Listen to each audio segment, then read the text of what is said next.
Bonjour les enfants, j'espère que vous allez tous bien. Comme vous le savez sûrement, nous ne pouvons pas nous retrouver tous ensemble pour adorer Jésus. Je vous ai donc préparé une petite vidéo pour que nous puissions continuer à parler de Dieu, de Jésus, et pour que l'on puisse prier ensemble.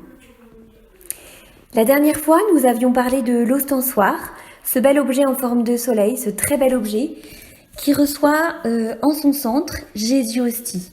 Je vous avais donc parlé de Jésus hostie, du moment où l'hostie devient consacrée. Et d'ailleurs, à ce sujet, vous pouvez revoir la vidéo d'Anne-Claire Drumont qui parle de l'Eucharistie et qui vous fera un petit rappel. Donc, l'ostensoir, ce très bel objet qui est destiné à recevoir Jésus en son centre pour que nous puissions l'adorer. Nous avions aussi parlé du pape, des évêques et des prêtres. Aujourd'hui, j'aimerais vous parler des saints et des saints anges gardiens. Alors, au commencement, il n'y avait que le bon Dieu. Il était seul, le bon Dieu.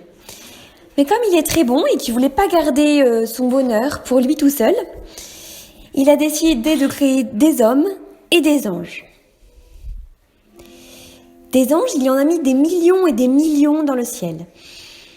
Alors les anges, souvent on les représente, comme sur les images que vous voyez en ce moment, avec un vrai corps et avec des ailes. Mais en réalité, les anges, ils n'ont pas d'ailes. Ils n'ont pas non plus de bras.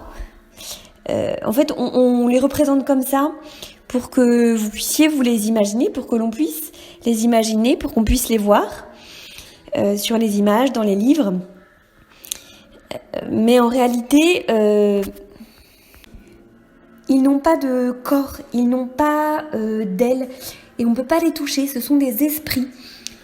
C'est comme le Saint-Esprit, on le représente souvent sous l'aspect d'une colombe, mais le Saint-Esprit, c'est pas une colombe, c'est la représentation qu'on en fait pour se l'imaginer, se le représenter. Les anges, on leur a fait des ailes pour une raison toute simple, c'est parce qu'ils volent tout de suite là où le bon Dieu les envoie, comme s'ils avaient des ailes. Mais en réalité, ils n'ont ni corps ni ailes. C'est une représentation.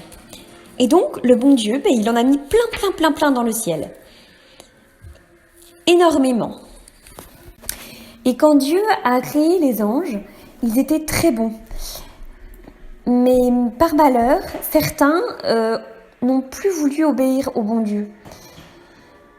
Ils ont voulu un petit peu prendre la place de Dieu, ils ont voulu être aussi grands que Dieu. Alors le bon Dieu a été très fâché et il a dit à l'archange Saint-Michel de les chasser du ciel.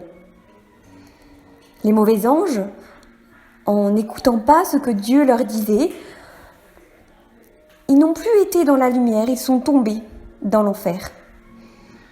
Ils sont devenus des démons, des diables. Les bons anges, eux, sont restés au ciel avec Dieu, avec le bon Dieu. Alors là, vous voyez une représentation des bons anges et des mauvais anges. Vous voyez les mauvais anges, ils ont l'aspect... ils sont représentés sous des traits foncés, ils font peur, ils ont des doigts crochus.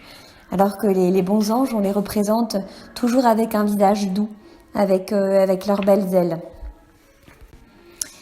Et puis comme vous le savez aussi, le bon Dieu, en fait, ce qu'il souhaite, c'est que chaque homme, chaque femme, chaque enfant puisse aller au ciel. Et donc, le bon Dieu, il a mis près de nous un bon ange qu'on appelle l'ange gardien. Chacun de nous a un ange gardien. Tout le monde a un ange gardien. L'ange gardien, c'est celui qui veille sur nous, qui nous protège, qui prie pour nous. Donc souvent, au-dessus des berceaux des bébés, les mamans ou les papas, ils aiment bien mettre une représentation de l'ange gardien qui protège leur enfant, qui protège leur bébé. Comme je vous l'ai dit, on a tous un ange gardien.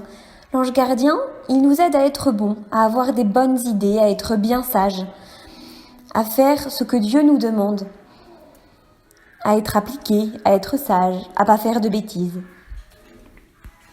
Alors vous voyez là, il y a des anges gardiens qui sont représentés sur cette image. Ils veillent sur chacun des enfants. Ils les aident à se concentrer, à s'appliquer dans leur travail. L'ange gardien, il est toujours là avec vous. C'est pour ça que vous pouvez lui demander de l'aide. Vous pouvez lui demander de prier pour vous. Et alors justement, je vais vous proposer pour toute cette semaine de dire 2 petites prières à votre ange gardien, une le matin et une le soir. Donc elles figurent ici et je vais vous les lire. Bonjour mon ange gardien, apprenez-moi aujourd'hui à aimer Jésus et à faire du bien autour de moi avec le sourire. Gardez-moi, éclairez-moi et dirigez-moi toujours vers ce qui plaît à Jésus. Amen. Bonsoir mon ange gardien. Je vous remercie de m'avoir gardé durant cette journée. Gardez-moi encore cette nuit. Protégez-moi tout le temps de ma vie et à l'heure de ma mort. Et priez Jésus de me donner sa sainte bénédiction. Bonsoir mon ange gardien et bonne nuit. Et je vous propose une 3e prière que vous pourrez dire au quotidien.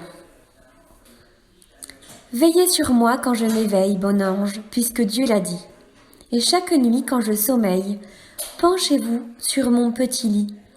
Ayez pitié de ma faiblesse. À mes côtés, marchez sans cesse. Et pendant que je vous écoute, de peur que je ne tombe en route, bon ange, donnez-moi la main.